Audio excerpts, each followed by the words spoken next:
இந்திய பணக்காரர்களே ஒரு வீடியோ எடுக்கிறியாம்மா? எடுத்துட்டு இந்திய பணக்காரர்களே அவர் இருக்கார். அவர்கிட்ட கேட்டிருக்காங்க, அவருக்கு மேலே அம்பானி இருக்கார். அப்போ கேட்டிருக்காங்க, அப்பா நீங்கள் வந்து பெரிய தொழிலதிபர் அம்பானியை விட ஏன் நீங்கள் அதுக்கு மேலே வரலை அப்படின்னு ஒரு கேள்வி அவர்கிட்ட கேட்டிருக்காங்க. எனக்கு இது போதும் இல்லை, அவர் என்ன சொன்னால் அவர் செய்கிறது வர்த்தகம், நான் செய்கிறது தொழில். அதனால் ரெண்டுக்கும் நிறைய வேறுபாடு. அது எப்படின்னு சொன்னால் இந்த வர்த்தகம் சொல்கிறது என்னென்னா வாங்கி விற்கிறது. ரெண்டாவது பரிதாபம் பச்சாதாபம் கிடையாது, மக்களை பற்றின கவலைலாம் கிடையாது. அவங்களுக்கு நோக்கம்லாம் வந்து வியாபாரம்லாம் வருதுன்னா உஷா ஃபேனு அந்த ஃபேன் அதெல்லாம் ஒரு இடத்துல தயார் பண்ணுறாங்க. இவங்க பேர் கொடுத்து அதை அந்த பேரை போட்டு ஒரு பிராண்டை மட்டும் கொடுப்பாங்க, அதை ஒட்டிட்டு இங்கே வந்துடுது. இதே மாதிரி மருந்தும் அப்படிதான். அங்கே மத்திய பிரதேசத்தில் மகாராஷ்டிரா அங்கே தான் மருந்து தயாரிக்கிறாங்க. இவங்க வந்து ஃபார்மாசிட்டிக்கல்ஸ் அப்படின்னு சொல்லுவாங்க. இவங்க பேரோட அட்ரஸோட கொடுப்பாங்க. கீழே மிடில் எழுத்தில் மேனுஃபேக்சர்னு போடுவாங்க. இதுக்கு பேர் தான் வர்த்தகம். வர்த்தகம்னா வாங்கி விற்கிறது வர்த்தகம். தயார் பண்ணியே விற்கிறது பேர் தொழில். இப்போ இண்டஸ்ட்ரியலிஸ்ட்னு சொல்கிறாங்க. இப்போ ஒரு 10 மிஷின் இருக்கணும் அது. அப்புறம் இந்த சக்கரை மில்லுலாம் சொல்கிறாங்க, அதெல்லாம் வந்து தொழிலாளர்களை வேலை செய்வாங்க.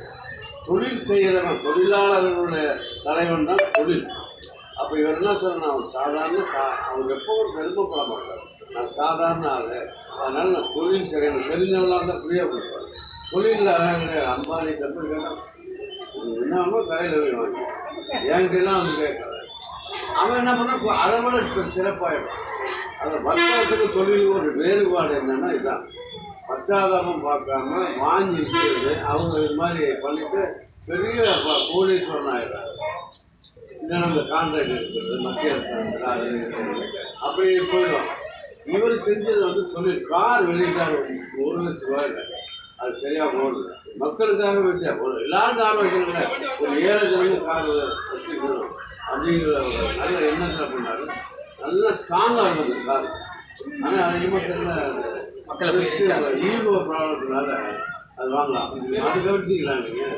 அதாவது என்னடா 1 லட்ச ரூபா கார் வச்சுக்கலாம் வாங்கலாம் நிறைய. அது ஒரு காரணம். இந்த காலத்தில் வந்து இந்த ஈகோ இப்போதைக்கு ரத்தன் டாட்டா வந்து நிறைய ஒரு நல்லவர். அவர் இப்போ தான் அதை பிரச்சனை வரும். அவரை பற்றி இறந்த பிறகு தான் வருது. பொதுவாக எனக்கு சொல்லுவாங்க, சொல்ல மாட்டான். இறந்த பிறகு வண்டி வண்டியாக சொல்லுவாங்க. அது மாதிரி எங்கே போனாலும் ரத்தன் டாட்டா பற்றி புகழ்ந்து சொல்கிறாங்க. இவருக்கு ஐயாவுக்குள்ள சொன்னார் அவரை பற்றி. அது மாதிரியான இது இப்போதைக்கு நன்றி பேச அளவுக்கு அவர் மீண்டும் இன்னும் பேசுவோம். நம்பர் 1 இருந்தேன்றீங்க, அப்படியே டப்புக்குன்னு மாத்திட்டீங்க.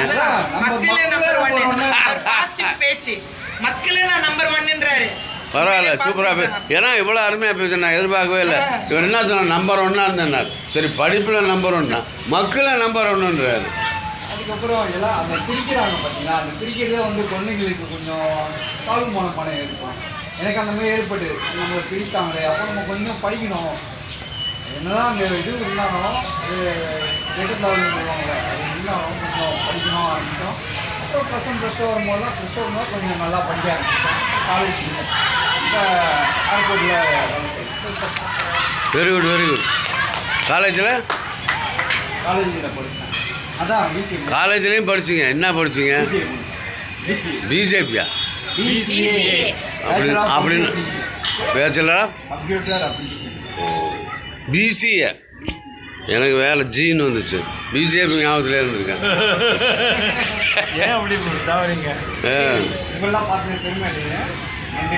Very good. வாழ்க வளமுடன்.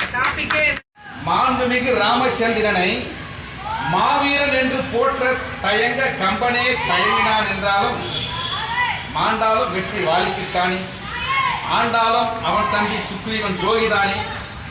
எனவே விழுந்தாலும் விழுப்புண் பெற்றோர் தான் வீரர்களின் பட்டியலில் இடம் பெறுவர். தாண்டாலும் தமிழன் ஒரு நாளும் தலைகுனிந்து நிற்க மாட்டான். தாய் தந்தையரை நன்றியுடன் போற்றி வேடி காக்கும் பண்பாட்டினை மறக்க மாட்டான். இதயத்தை விட்டு நீங்காத ஈரோட்டு பள்ளி இணையம் என் நெஞ்சிலே பசுமையான கனவுகளை கொண்ட காஞ்சிபுரத்து கலை கல்லூரியும் நினைத்தவாறு படுக்கையிலே நெளிந்திட்டே நேர்ச்சியது.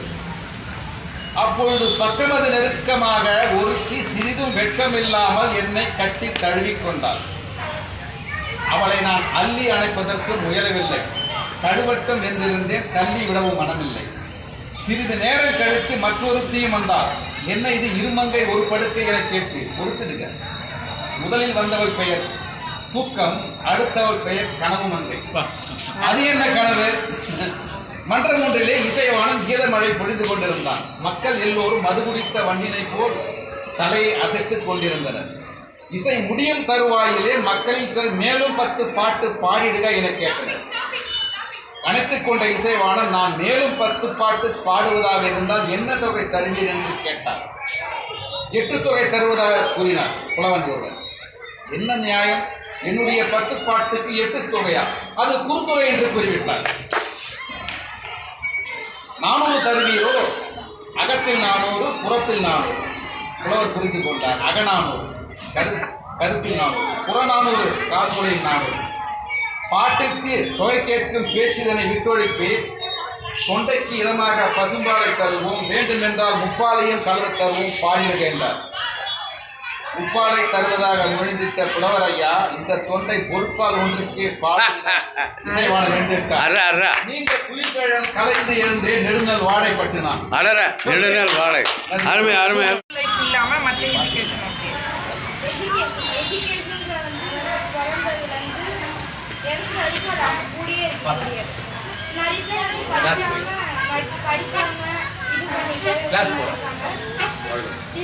இப்போ உட்காந்துருக்காங்கன்னா அதாவது பிக்சர் அவங்க உட்காந்துருக்காங்கன்னா அவங்க அப்போ பண்ண தப்புக்கு இப்போ இது பண்ணுறாங்க. அந்த மாதிரி இருக்கவங்களுக்கு நம்ம காசோ ஏதோ தராங்க, ஒரு புக்கு இல்லை சாப்பாடு வாங்கி கொடுத்தோம், இது நீங்கள் படித்து பாருங்க. படிக்கிறதுனா தெரிஞ்சவங்க கிட்ட கேட்டு தெரிஞ்சுக்கோங்க. அவங்க அதை வச்சு வெளியே இருக்கவங்க கிட்ட எப்படி எப்படிலாம் பேசலாம்னு தெரிஞ்சுக்காங்க, எப்படி எப்படி நடந்துக்கலாம்னு தெரிஞ்சுக்காங்க.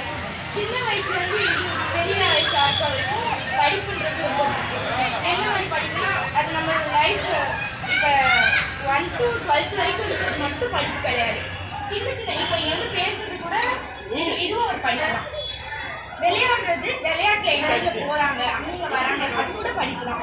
இப்போ நம்ம மழை வருது, வெயில் அடிக்குதுன்னா அதுவும் ஒரு படிப்பு தான். வானிலைன்னு சொல்லுவாங்க, அந்த வானிலையும் ஒரு படிப்பு தான். விளையாட்டு அது மாதிரி இங்கே வந்து பேசுறது பேச்சு திறமைன்னு சொல்லுவாங்க.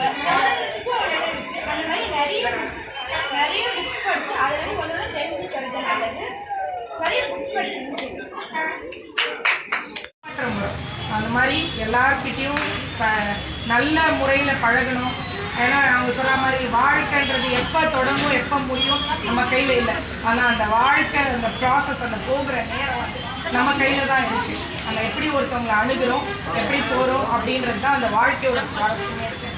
வாழ்க்கை உண்மையிலே அருமையானது, கடவுள் அருமையானது, அதை விட மனிதர்கள் அருமையானது. ஏன்னா அருமையான கடவுள் படைச்ச அருமையான படைப்பு, இந்த உலகத்திலே உச்சபட்ச படைப்பு வந்து மனித படைப்புன்னு சொல்கிறாங்க. அவங்களுக்கு மட்டும்தான் 6 அறிவு கொடுத்துருக்காங்க. நம்ம வியக்கிற ஒவ்வொன்றுமே நம்மளை விட கீழே அப்படின்னு சொல்கிறார். ஏன்னா மனித படைப்பு மட்டும்தான் உலகிலே வந்து உச்சபட்ச படைப்புன்றாங்க. அப்போ உண்மையிலே நம்ம பெருமையாக நினச்சிக்கணும். படைத்த கடவுளுக்கும் இயற்கைக்கும் நன்றியாக இருக்கணும்.